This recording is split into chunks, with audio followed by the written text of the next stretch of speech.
Hey guys, how's it going? Hope everybody's doing well. I am on a winter getaway in Arizona, Tucson, Arizona, in the desert.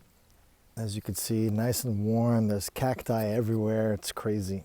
So I'm not in the studio, unfortunately, but I was thinking that I can maybe record a small tutorial here for you guys. So today I'm going to talk about the concept of clips and the clip matrix. All right, so for those of you who have the MPC 3, which I'm pretty sure now everybody has upgraded to the 3.0 software, and with that, if you bought the expansion pack, you will have access to the clip matrix and the clip launcher.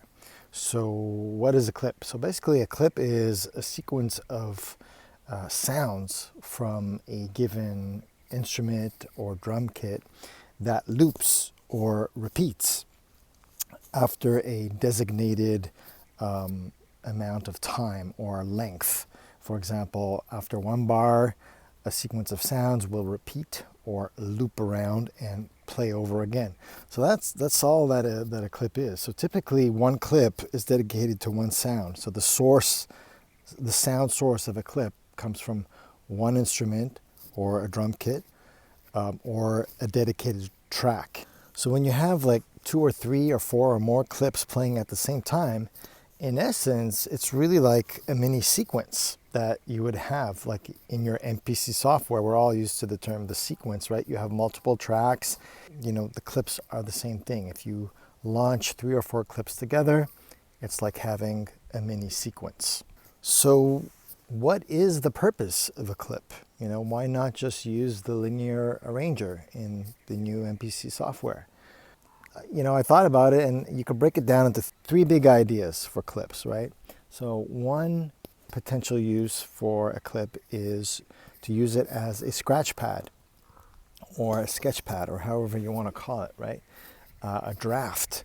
So you have an idea and you want to quickly record it, right? You can, from the main page of the MPC software, you can record directly into a clip, and you could set its length to be how many ever bars you want, and just record your idea, and then it records as a loop, and then you can listen to it again, you can overdub, and it exists not in the arranger yet, it exists in the clip matrix. So it exists in its own environment. And that's what's nice about it. It's isolated from the arranger, so you can put down all these ideas. If you have a baseline idea, you just go to the bass track, and then you can directly record into a clip. And I've shown that in other videos, how to do that. And I'll show you again when I get back to the studio. But you know, you can record your bass line directly into a clip, and then it exists there as like a 2-bar or a 4-bar loop. So all your ideas are accumulating in the clip matrix. So you have all these clips now in your clip matrix. So you could either, you know, just leave them there as ideas to access later on, or you can use these clips now in a compositional way or in a performance way, and you can trigger them or launch them, so to speak. You can launch them as a performance like a DJ would, and you can either just, you know, so you can, for example, start the clip that is the drum loop, and then, you know, after 2 bars, you could start the bass loop clip. And then after that, you can start the keys, or you can launch all of them at the same time. You could stop all of them at the same time. So it allows you to kind of be very creative and try different loops on top of each other, together or separately. And what's great is that you can, you know, you can do all of this live straight from the clip matrix, or you can use the pads. Actually, there's a function in the clip matrix that allows you to use the pads on the MPC to trigger the different loops. It's more fun, it's more tactile to use the pads, and there's less chance of you hitting the wrong clip square on the screen. So it just gives you more room when you're performing live. Now, the third big idea here is to use these clips So, whether they started as an idea or whether you're launching them or performing them live, turning them on and off just as a live performance, the cool thing is that you can now record that performance of you triggering the clips. You can record that into the arranger, directly into the arranger.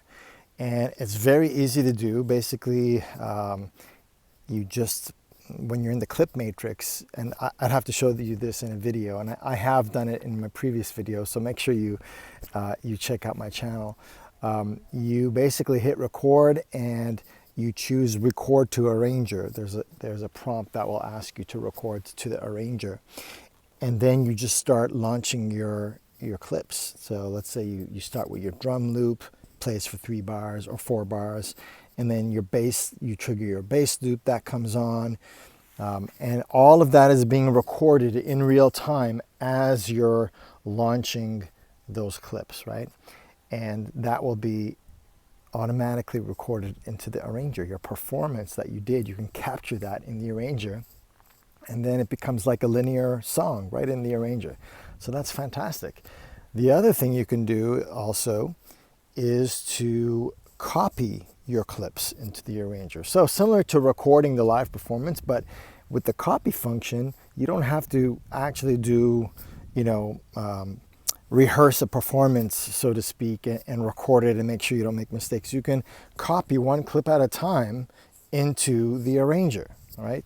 So, and this allows you to kind of copy and paste a given clip to its respective track in the arranger at whatever point you want in the sequence of the song. I've shown examples of that in previous videos, but I'll make more videos because I think a lot of you are really wondering how the whole clip matrix and clip launching works and what is the concept behind it, right? So these are the 3 main concepts again. So let's do a recap. So first concept, you can use clips as a sketch pad or a scratch pad to get your musical ideas down, and they could exist in their own clip matrix world, okay? They're independent of the arranger. So, you don't have to worry about the arranger, just record into clips, use the sounds that are on the various tracks in that sequence, but it exists in the clip matrix environment, all right? So number 2 is you can record or create a bunch of clips, drums, bass, keys, even vocals, and perform them. So launch them in real time as a song, right? And that's great when you're, performing live and you want to launch, a couple of loops along with the beat, so you can do that. And the third big idea of the clips is, you can take all of these ideas and performances, if you want, and record them to the arranger in real time. You could perform and launch the clips manually and record those in sequence in the arranger, or you can copy and paste the various clips directly into the arranger at any given location. All right, well, that was my short tutorial on the concepts of clips and how and when to use them. Subscribe to my channel and stay tuned for more instructional videos on how to use clips and other features of the MPC. And for those of you who are not aware, I have the MPC Key 37, which I love. There's a whole bunch of new MPCs coming out now. And it's like it's envy. You want those new ones, but I always say use what you have. You still can make great beats with what you have, and in a few years down the line you can upgrade if you want. But in any case, so subscribe to my channel and stay tuned for more of these videos, and check out some of the old videos as well that I have posted on clips. I talk about clips. I talk about other features of the MPC Key 37. And also check out some of my songwriting videos, all right? I'm a songwriter at heart, and that's the main thing that I do. And the MPC is a tool for my songwriting, and it's opened so many creative doors for me, and creative outlet. It's just fantastic. You know, sometimes that's all you need is a new tool to help you kind of open that floodgate of creativity. All right. Anyways, I hope everybody has a great day, and see you later from Arizona. Peace.